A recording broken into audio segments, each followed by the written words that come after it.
What is up, everybody? Dr. Vibe here, host and producer of the award-winning Dr. Vibe Show 2020 Best Podcast News and 2018 Innovation Award winner given out by the Canadian Ethics Association.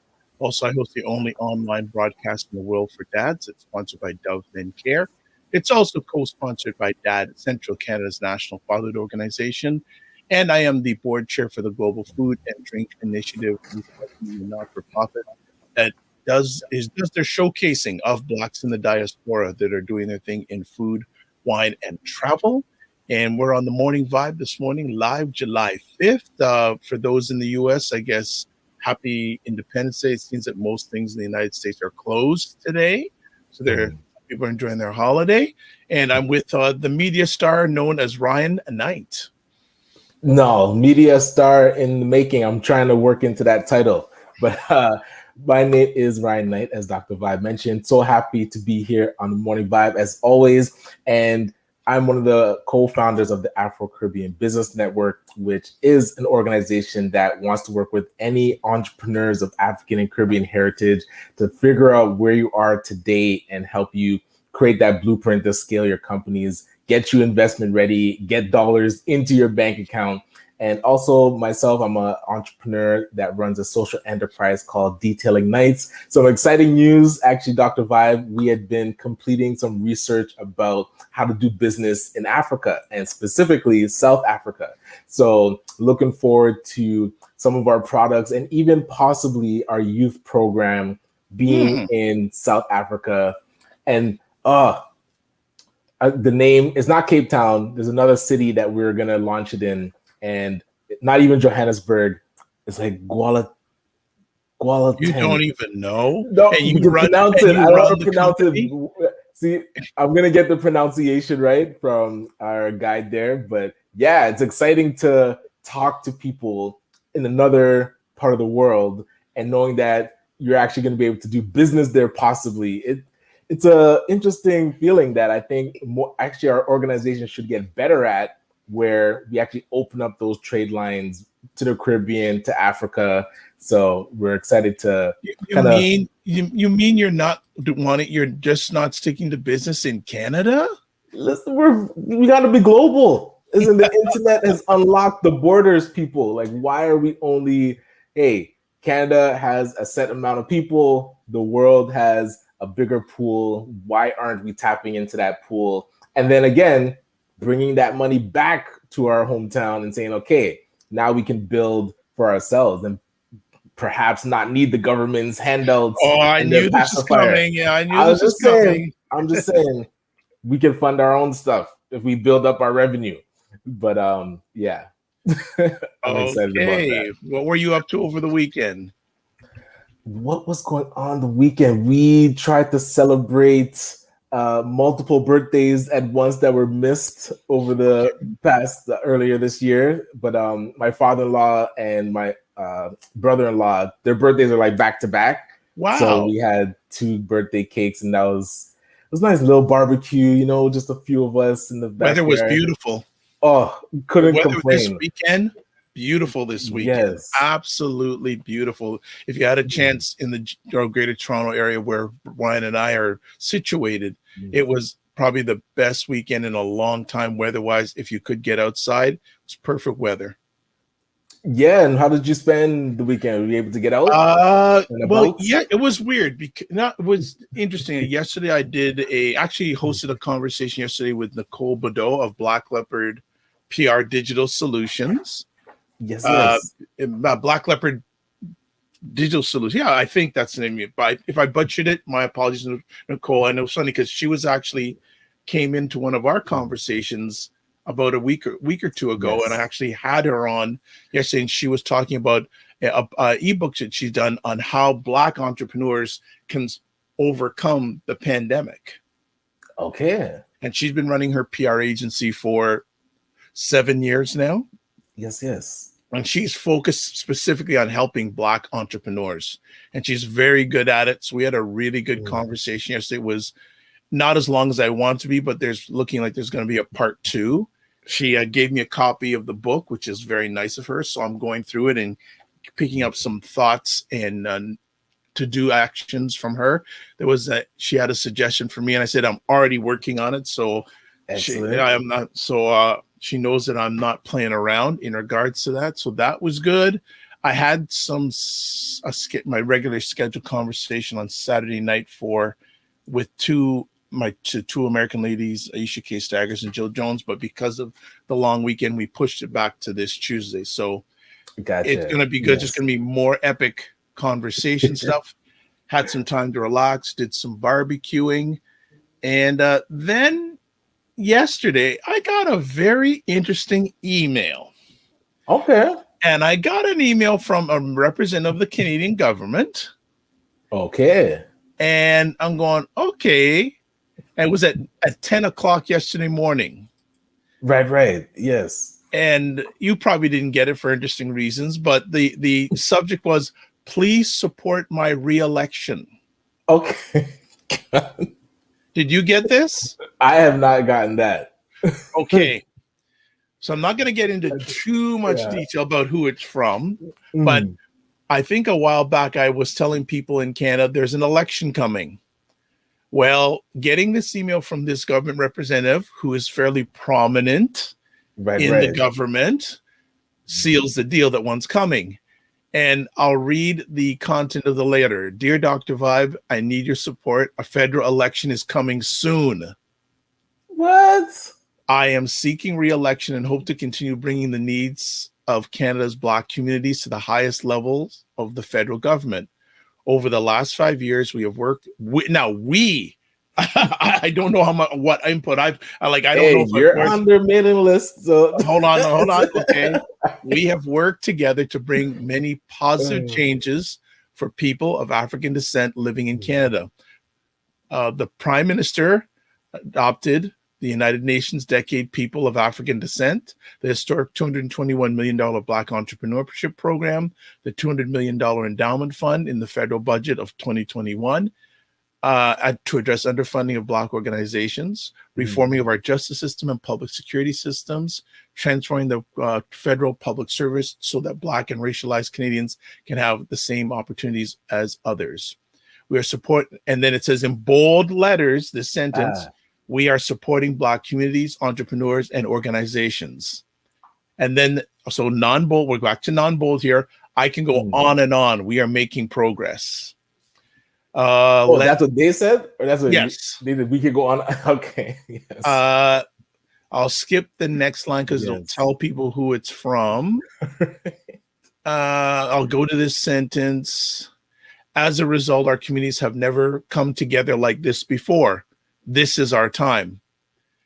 Then in bold letters, however, there's a lot more to do. I need your support to continue this work in Parliament.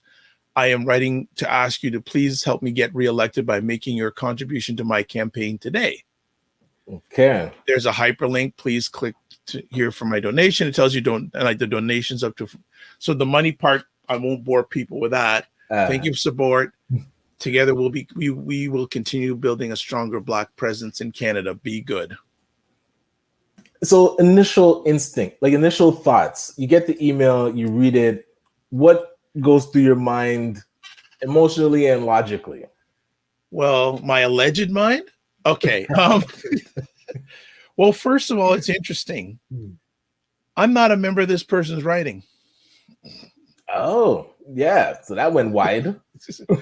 So they're just putting it out there, which is okay. I just found it really interesting that I don't have a lot of involvement with this person. So they're making it sound like I've been part of the team. And it was federal, right? Or was it provincial? Federal. Okay, because how would they know that the election's coming? Like, doesn't there have to be a specific call for it? There's an election I'm coming. new to that. Yeah. So right there, I'm going, okay. So again, one of the things my alleged mind was turkey in the back saying, with all this money coming out, there's got to be an election coming. Well, now there you go. Definitely confirms it. Holy smokes. It was quite an interesting. I just went, okay. All right. So I'm part of your team. We have. So We have. that's why I want to get your thoughts on what do you feel about the alleged allegiance to the liberals that it seemed the Black community has? Like, have you Well, seen you know, a reason? it's interesting. The alleged allegiance of the Black community in this country, or Black environment, because I don't think there's a Black community. That's a whole other conversation. Let's just say Blacks to the liberal is quite similar to the allegiance of Blacks allegiance to the Democratic Party in the United States. Right. And the thing is, I want, as a Black person, be one, Black first. Yes. So I'm going, okay. There's, it's really interesting. I was actually invited on an IG live conversation last night. A lady was asking me, we were having a conversation. He was asking me some questions. And then another lady came on, and they're both from the United States. They said, you know what the U.S. needs? They need a BAP, a Black American Party. Oh, okay, like its own political party. And I wonder, like, because you have to realize, with Black Canadians, we hold a lot of swing vote in the Liberal Party.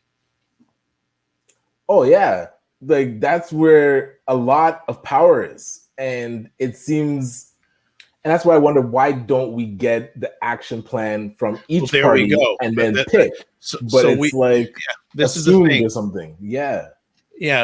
We have to really. Again, we have to start playing chess, not checkers. Right. And we have to start thinking long term, and we have to do things. We have to take things seriously. We've got to stop looking at our I said this last night for the US, I'll say it in Canada, our so-called leaders. Okay.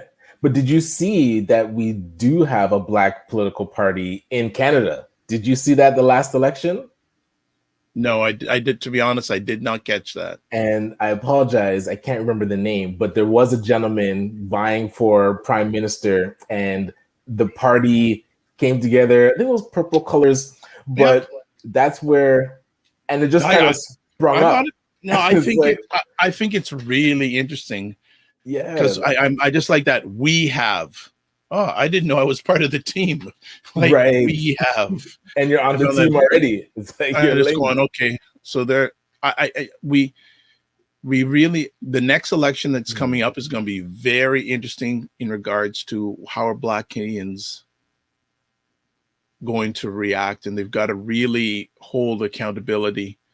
And we have, during the last president of the United States, who I don't say his name, he had a big scandal, and one of the terms that was really brought out on one of his scandals was quid pro quo. True. So if you're going to give something, you got to get something in return. So Blacks have to take a look and say, okay, how is my life better? I've given you my vote. What have I got in return? Yeah, and especially what tangible thing, not just, again, promises, because hey, they can point, that email points to what every politician will say to a Black person about what the government has done for the community, and to say like, oh, look at this, like we did this fund and that endowment and so, but none of that is actually tangible to say. And I'm long-lasting infrastructure, you know. Mm-hmm. I would say you have to take a look at the parties right across the board and say, you know, what have you done for you, or what are you going to promise to do for me? And if you don't do it, what are you going to come to me at it? I think it's really interesting that, election season is on now. To me, officially, election season is on, and it's going to be really interesting to see what becomes of this. Like, I can't just get that we have. And they're planting the seed because and that's where, if we're locked into that political party, and the pushback that I usually get when I talk about, oh, why are we so hardcore liberal, and what if the Conservatives had a better plan? And they're like, oh, but the Conservatives would just ruin Canada, and they're like, there's a very vile reaction to anything to do with the Conservative Party, and even sometimes the NDP, where they're talking about, oh, the NDP wouldn't be able to handle like running Canada. I'm like, where do we get these conclusions from? Like, how? Like, we wouldn't I know think until we hear the some plan. some of it, Ryan, has to do with some of the history of Canada, especially if you go back to Pierre Elliott Trudeau. And a lot of people may not know or remember him, and his son obviously is the prime minister now. But back in the late 1960s, Pierre Elliott Trudeau allowed all this immigration to come to this country. So a lot of people who look like you and us, our parents, uncles, aunts, came from whatever country they were living to come and have a better life in Canada. So there's still that generational thing. A little bit. I don't know if it's as much as before. It may be shifting a little bit, but people say, well, you know, they got me into this country, so I owe them. But the thing is, you got to think about the here and now, not the past. I don't know. It'd be a very interesting question to get a group of Black Canadians together and say, okay, what party do you like and why? I would love that conversation. Why do you like? Yeah. Why do you like this party? Why do you have allegiance to this party? And walk me through it, because it can't be blind faith. Like, I think sometimes it is, but that also is a problem. Yeah, but the thing is too, there's more and more people say, you know what, I don't even vote. True. There's a debate on whether. Well, look who is with us. I haven't been doing the comments this morning, but yes. Our faithful listener, Mr. Christopher Lawrence, what up, what up, what up? And here's a name that you probably haven't heard for a while. Okay. Hey, good day, Eldon. Eldon Holder. So Eldon, you're seeing us in action, and in fact, that's some conversation I've been having with him about some things that we won't talk about right here and now, but we'll just leave it at that. Loop him in. He's in Ottawa. You need to ask him some of these questions. We've been having some conversations here. Yeah. We've been having. So good morning, Mr. Holder Jr. Good to have you on board. Maybe we can get you on the morning vibe when you have some time in your always positive, productive schedule. Yeah, getting back to the allegiance thing, I believe that because of the landscape, the real power is economic. Okay. Well, and really and truly, you have more in. We live in a capitalist society, so those who have possession have power, not votes. In fact, if you have power, they get you the votes you need. True, but then so a government like one of their main purposes is to steward money, like the treasury, and so they're taking in tax dollars and redistributing it. Yep. And so we look at how it's distributed. You'd have to ask yourself, how could we create an allegiance to a party that hasn't distributed? I'm gonna stop right there. We need to have allegiance to ourselves first. But then that's where, because I feel like those are two different conversations, because it's like analyzing what the government does first, and also us. They are two different conversations, maybe, but the thing is, the end is still the same. Forward progress. Yeah, I think that the path is different, though. We need to have allegiance to ourselves, because at the end of the day, it's gonna be we that have to take care of we. Right, but then together on our, like, within ourselves, figuring out, like, I've heard a plan of creating our own political party. I've heard a plan of like economics and putting together the economic plan and figuring out like what do we need to build for ourselves. And I always talk about infrastructure, like what could we like tangibly build. So those are things that we should bring to government. Let me throw another monkey wrench into what you're saying. We need to take care of our own infrastructure. Hold on, what infrastructure? No. Us as an environment, there's some work we need to do. And I'm not talking the physical roads and things. And I'm talking about our own individual infrastructure. Because if this ain't right, you're going to make an uphill battle if you want to make your infrastructure out there right. Yeah, that's a realm. There you go. Listen, I would need coaching in because Well, I can do that that. internal. That's one of the services I provide. But I'm really being honest that we have to have we need to have those, as you and others say, we need to have those community conversations, those hard conversations. And until we have those hard conversations, it's going to be it's still going to be an uphill battle. We have to have those conversations with ourselves, because from what you're telling me, from your thought process, and correct me if I'm wrong, the government doesn't really take Black Canadians seriously. That is the data that has been presented. Like, if you just observe what has transpired, and again, even over the last 50 years, the types of reports that have come out have all talked about the struggle certain segments of the population in the Black community are having, and the response from the government. And yet still in 2021, we're still having the same conversations. Well, see, and it's no different than what's going on in the United States. Exactly. Right. Yes. It's like, really and truly, the net worth of the black family, average Black family in the United States compared to the average white family is growing. The gap. We don't even have those stats here. Right. Very true. Right. So, then people talk about the stats, but look, they have the stats in the US and it's still getting worse. So it's not about tracking that data. It's about, like you said, us collectively working together first and talking. We have to collect our own data. Yeah, we have to. Right. We have to collect it, because again, we can't rely. Like, it's just like, exactly. We'll talk about in your second half about, you're talking about now helping other Black businesses now that can't get help from the government. Where do you go next? 100%. Like, don't let the opportunities define your objectives, because along the road you're going to get some yeses and nos, but you still have that end goal. So if it doesn't happen one way, what other way can I get it done, or can we get it done? Absolutely. So we'll stop here. The first half of our conversation. As you see, Monday morning we don't play. All right, we'll be back in just a moment on the Morning Vibe with myself, Dr. Vibe, and Ryan O'Neill, Media Star Night.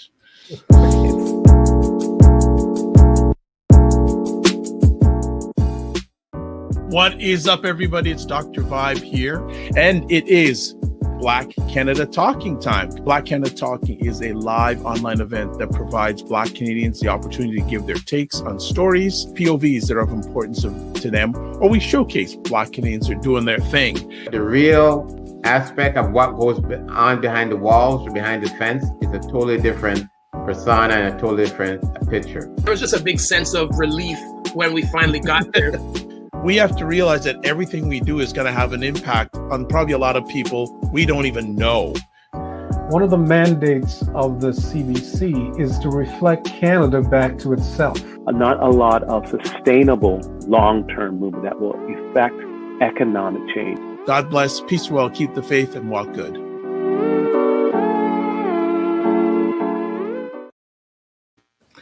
We are back. So having a wonderful conversation this morning, and that's what we like to start our Mondays. We don't be laying down.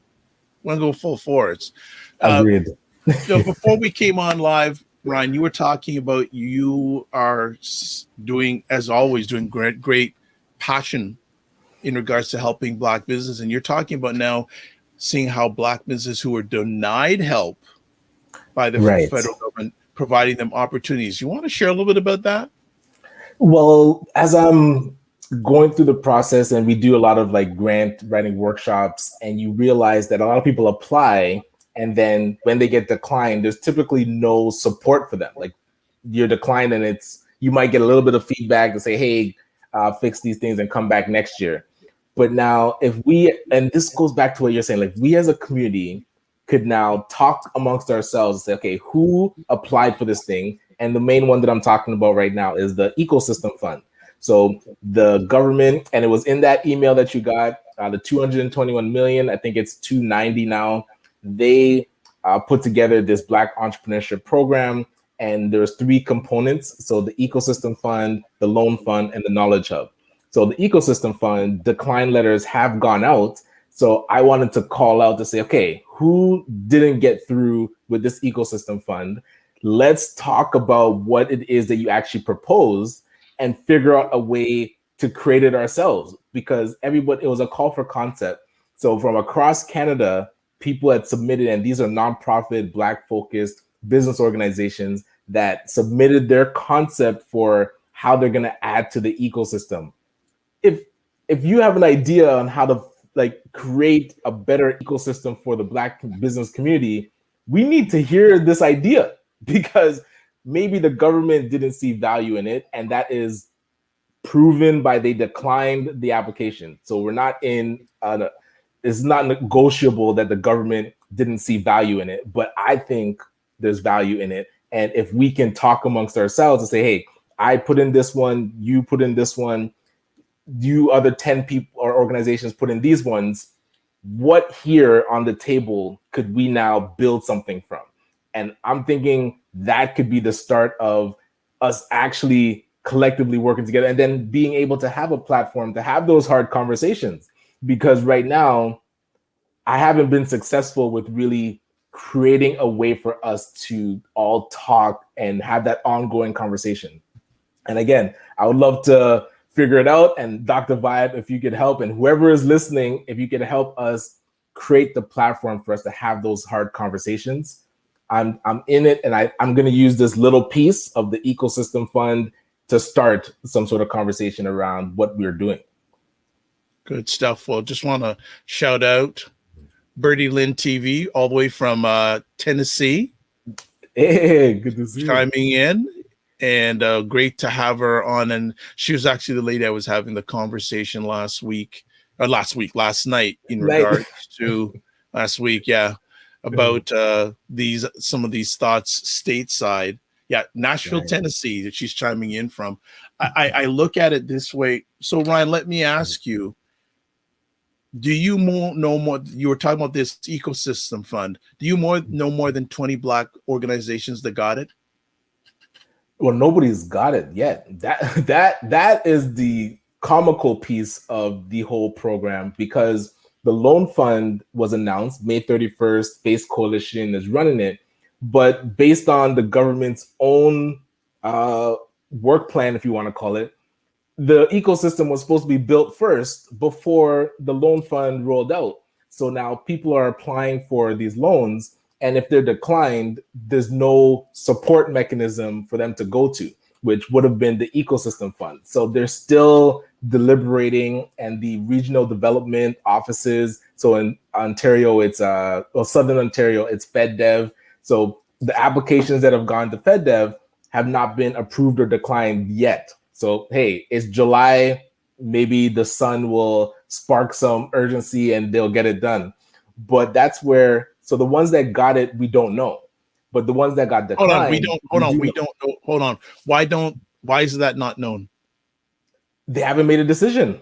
They're still going through the applications. I need some clarity here. You just said the ones that have got it, but we don't know. So give me some clarity. Have there been organizations that have been approved? No. Okay. Not yet. Right. Okay. They're and still this is a federal organization, right? Yes, it is.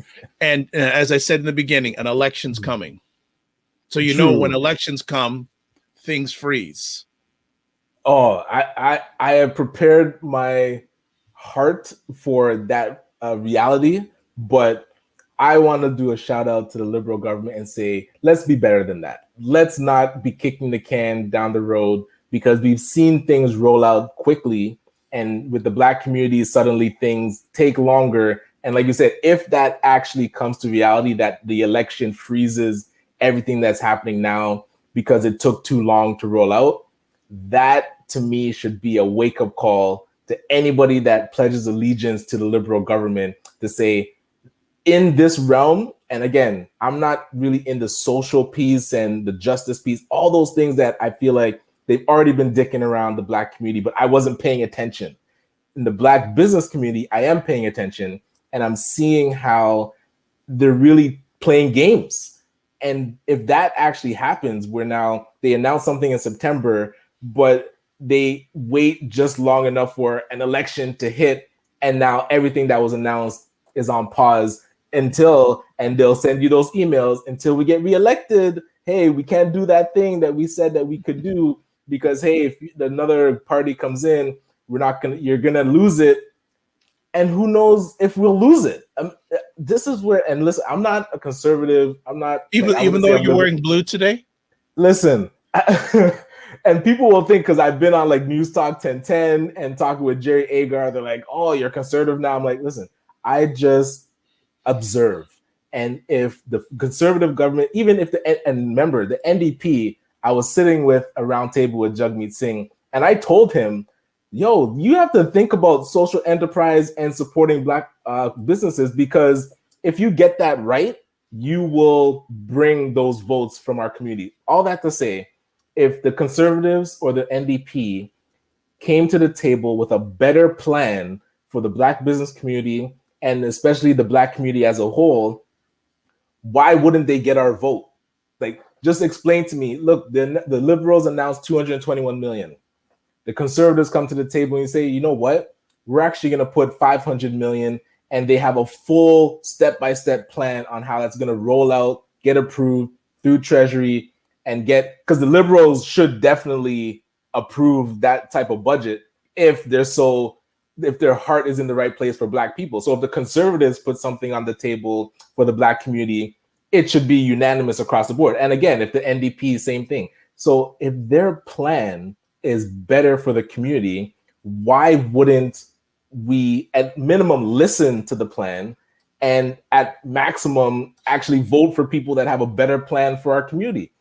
It just seems like common sense, but we're not even willing to listen to another party's plan, is what I'm feeling in the community when I get these calls from people that are upset that I'm speaking out about the government, and they're like, oh, why are you rocking the boat? We don't want this program to get derailed. I was like, but the program isn't working for us. So what is really getting derailed? The train is empty.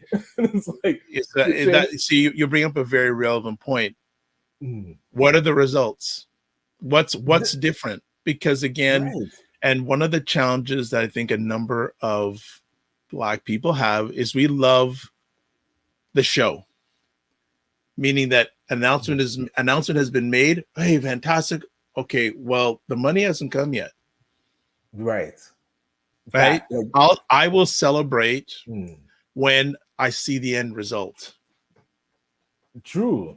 Because even if the money flows, so 221 million, if they execute everything that they said that they would do, we still wouldn't have infrastructure. And this is what we were pitching to Minister Ng, is that if you took 15 million out of the 30 million that the government says that they have for the program, for the loan fund program, and helped the Pan-African Credit Union get established and get their doors open, they have the funds to like put in the bank account and leverage those funds. At the current ratio of 10-1, if you put 15 million into our own credit union, they'd be able to lend against that up to 150 million. So that in itself would create a better program than what is being force-fed to us right now. But that's completely declined. They don't want to help us build our own credit union or our own bank. Like, that's not what the money can be used for. So some things here. So Birdie Lynn is saying, yeah, I'm tired of the old school mentality. Christopher is asking, can we create businesses of our own? I believe and on top of that, can we aid our own businesses? That to me is the better question, is when a person is creating their own business, what support, what ecosystem do they get put into? And again, ACBN, we really came into existence because while I was running my company and we were looking to franchise and expand it, there was no Black focused ecosystem or organizations I could go to get the help I needed to scale the company. So we figured, okay, we need to build it ourselves. And hey, right now, I feel like there is a much better ecosystem. And if a Black entrepreneur has an idea, even if they're youth, if they're a startup, if they're established. I feel like the supports are there, but right now we have to kind of connect all those dots. And I usually wear my shirt that Eldon Holder I got from the program that they were doing in Ottawa, where they went across Canada and did their videos, and the shirts that's connecting the dots. So I really take that to heart. And a lot of people are doing siloed things, and the more we just connect each of them, that way anybody that starts a business, we know exactly where to point them. It's like, okay, you're here, like your GPS has located you here, but you need to get there and connect. Stop to these like organizations on the way, you know? I like what Birdie Lynn is saying. No results, but we keep putting forth an effort. All they are doing is collecting data. We need to collect data and do for ourselves. And I don't have, and I hear what you're saying there, Birdie Lynn, because I don't mind the data collecting, but time never lost a fight. We don't need to collect data to know what the needs are. Just ask people like Ryan and other people out there. They can tell you where the needs and what the needs need to be. So I agree, like nothing against the data, but yeah, data is important, but these challenges have been lasting hundreds of years. So, yes. we don't, like if a minister came to me and said, oh, we're going to collect data on the plight of Black Canadians. I said, no, okay, you got a week, you hang out with me a week. I don't need the data. And in fact, I'm paying your salary. So come on and come and join me. Christopher is saying, we helped the Ding project raise over $6,000 in 1 week's time. The project is now in position to buy African drums and Ding equipment. Bang. The Ding product, bangs, $6,000 in 1 week. How long is it going to take some of these businesses to get $6,000 from money that taxpayers' money, their money? Right. If the system was in place the way that it was presented to us, it shouldn't take any time at all. Like 10,000 should be an application and approved within 2 weeks. Let us remember, that unfortunate incident when that's 715 young Indigenous children were found underneath that school. And again, I bring it up again, and a lot of people didn't hear it in the news, and maybe the news didn't promote it. All of a sudden, there was a $20 million or $200 million, like 27 million. Well, there was some money that the federal government was holding on to for the Indigenous community. Right. After that discovery of those bodies, that money became available like that. Yes, that they had promised in like 2019. It became available like that. Yes. So Christopher is saying here, we are fueling an agenda that does not provide us with equipped tools for us to fix and mend our issues. I agree.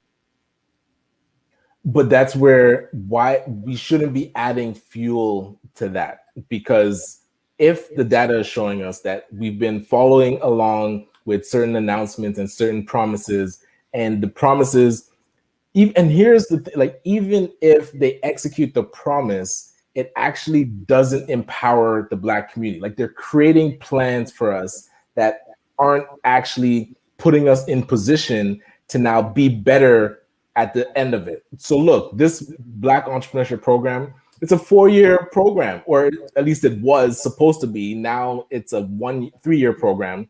So out after the program, is like all Black businesses fixed? Like is the whole entire, all issues that Black businesses need to, or anything that they're going to come up against, taken care of?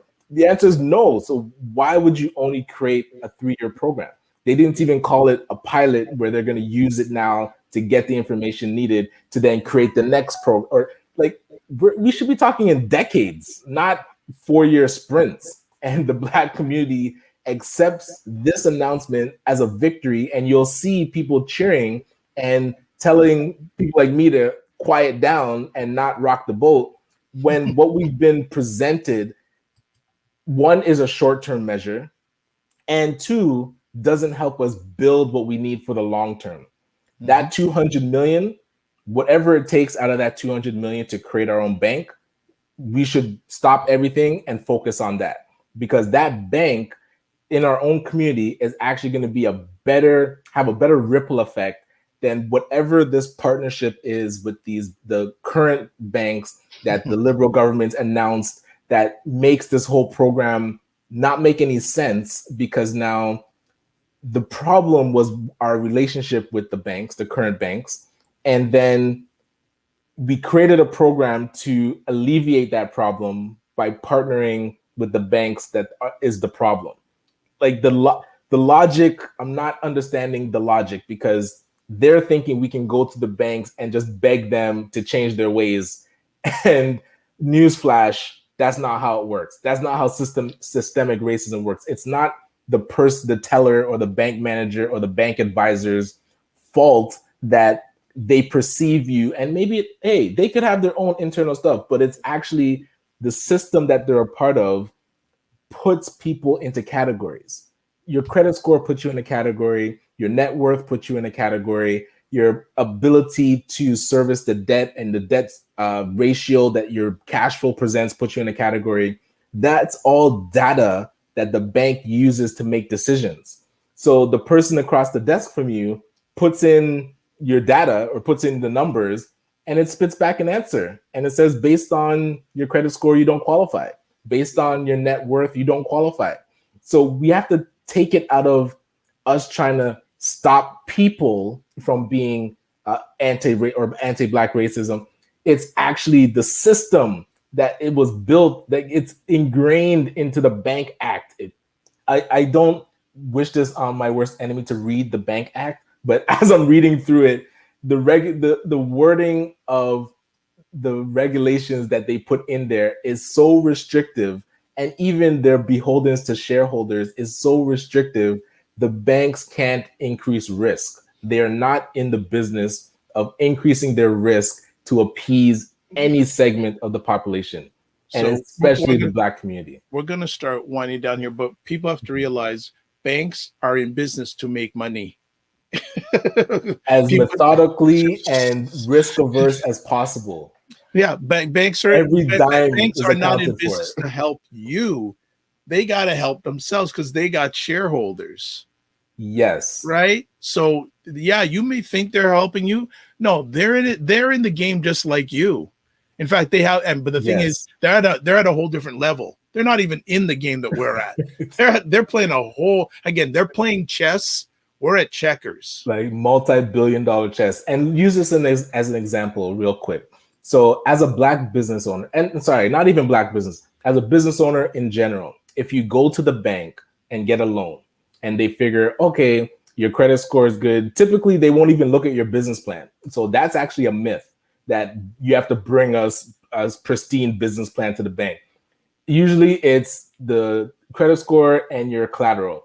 So if you go now, you get this loan, let's say it's $100,000, and the business isn't doing very well, and it's struggling. So you have to go get a second job to pay the loan, and then the business actually fails. But you go in and got 2 or 3 jobs and paid off the loan, and the loan is paid off now.